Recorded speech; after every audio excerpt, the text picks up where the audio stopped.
শুভেচ্ছা বন্ধুরা। আর কতদিন ইউনুসকে সহ্য করবেন, আর কতদিন ধ্বংসের খেলা চলতে দিবেন?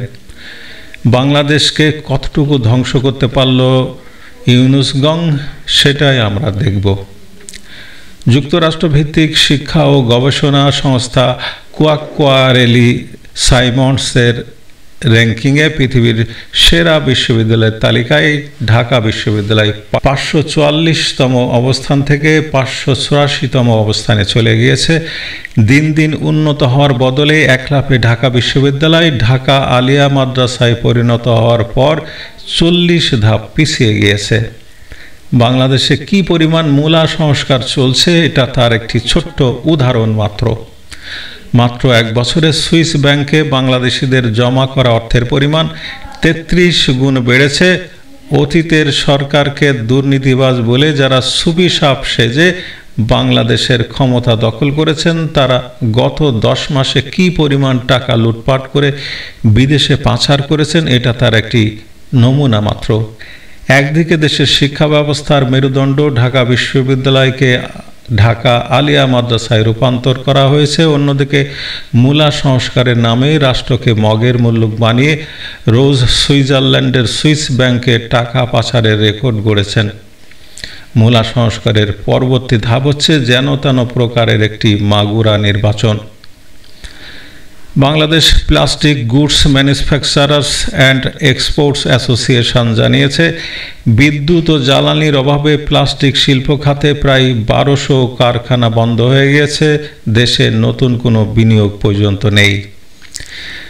বাংলাদেশের বিদ্যুৎ ও জ্বালানির অন্যতম উৎস প্রতিবেশী দেশ ভারতের সাথে সম্পর্ক নষ্ট করার পরিণামে ইতিমধ্যে কয়েক লক্ষ মানুষ বেকার হয়ে গিয়েছে। দেশে নতুন করে 30 লক্ষ মানুষ গরিব হয়ে গিয়েছে বলে প্রতিবেদন প্রকাশ করেছে বিশ্বব্যাংক।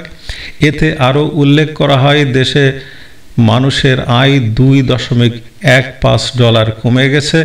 এসব একটি দেশের জন্য অশনি সংকেত ছাড়া আর কিছু নয়।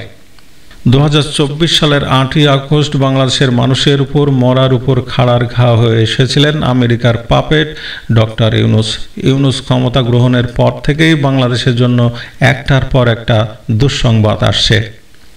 পৃথিবীর বিভিন্ন দেশ বাংলাদেশের ভিসা বাতিল করে দিয়েছে। ভারত বাংলাদেশের ট্রান্সশিপমেন্ট সুবিধা বাতিল করে দিয়েছে। প্রতিবেশী মায়ানমারের সাথেও মানবিক করিডোরের নামে সামরিক করিডোর তৈরি করে সম্পর্ক পুরোটাই নষ্ট করে দিয়েছেন। নিজেকে বঙ্গোপসাগরের গার্ডিয়ান উল্লেখ করা ইউনুস বঙ্গোপসাগরে নিজেই এখন একা হয়ে গিয়েছেন। সিরিয়ায় বাশার আল আসাদের পতনে যারা উল্লাস প্রকাশ করেছিলেন, আজ তারা ইসরায়েল ও ইরান যুদ্ধে একজন বাশার আল আসাদের অভাব হাড়ে হাড়ে টের পাচ্ছেন। ইরানে খোমেনির রিজিম চেঞ্জ করার চেষ্টাকে তারা ইরাকের প্রেসিডেন্ট সাদ্দাম ও লিবিয়ার প্রেসিডেন্ট গাদ্দাফির সাথে তুলনা করছেন। এসব আহম্মকের যদি প্রশ্ন করেন সিরিয়ায় রেজিম চেঞ্জ করেছে কে, বাংলাদেশের শেখ হাসিনার সরকারের রেজিম চেঞ্জ করেছে কে, নিজ দেশের পায়ে কুড়াল মেরে আমেরিকার মোমের পুতুল হয়ে যারা আজ আমেরিকার জন্য মায়া কান্না করছেন, তাদের দেখলেই মুখে একদলা থুতু আসে। শেখ হাসিনার পতনে যারা তালি বাজিয়েছেন, আজ তাদের অধিকাংশ একজন রাষ্ট্রনায়ক শেখ হাসিনার অভাব হাড়ে হাড়ে টের পাচ্ছেন। আজ যারা ইরানের পক্ষ নিতে গিয়ে খোমেনির 4 দশকের স্বৈরতন্ত্রকে নতুন এক ইরানের সূচনা বলে প্রচার করছেন, তাদের মূলত লজ্জা নেই।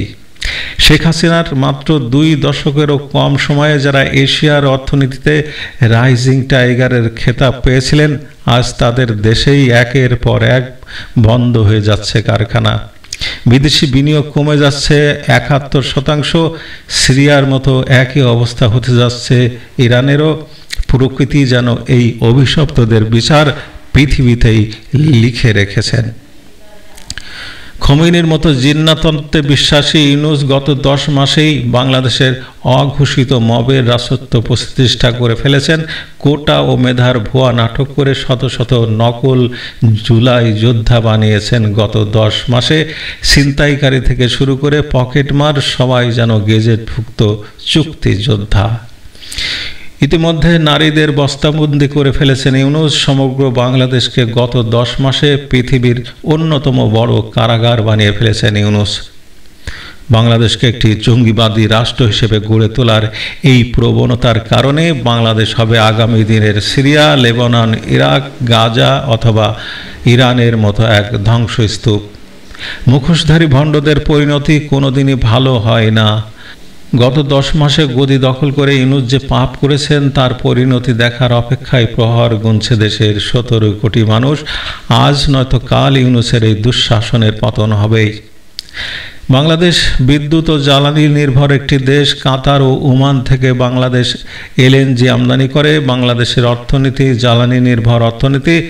বাংলাদেশের অর্থনীতি রপ্তানি নির্ভর অর্থনীতি। ইসরায়েল ও ইরান যুদ্ধে হরমুজ প্রণালী বন্ধ হয়ে গেলে তীব্র অর্থনৈতিক সংকটে পড়ে যেতে পারে বাংলাদেশ। বাংলাদেশের প্রবাসী আয়ের 6ষ্ঠ বৃহত্তম উৎস হচ্ছে ওমান।